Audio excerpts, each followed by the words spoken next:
Assalomu alaykum. Kosonsoydagi obyektimizga kelganmiz. Bu yerga qilayotganlarni ko'p kutamiz. Bu yerga neoklassik uslubida shonatli eshiklarni qilayotganmiz.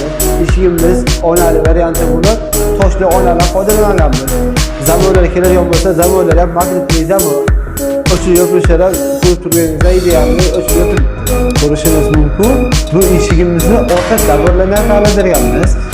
Navbatdagi eshigimizga keladigan bo'lsa, bu eshigimiz qalinligi 4 sm bo'ladi. 1 sm mehdan foydalanganmiz. Ko'pchiligimiz o'zlarimiz sizdan so'rashadi, sizlar rom qilyapsizlar. Biz fayl uslubida qilib, romlar eshik kombinatsiya qilib berganmiz. Endi eshikni sanzilga qo'ysa bo'ladimi? Ko'rishingiz mumkin, endi eshiklarni sanzilga qo'yib berganmiz. Biz bu yerga nafaqat eshik, bu yerga plyuslar qilib berganmiz. Endi mijozimizning fikrlarini eshitamiz. Sadaf eshiklariga zakaz berdik. Mana kelib o'rnatishdi. Eshiklarning sifatlari yaxshi. Bemalol zakaz berishingiz mumkin. Kimga shunaqa sifatli eshiklarimiz kerak bo'lsa, pastda nomer qoldirib bemalol aloqa chiqishingiz mumkin.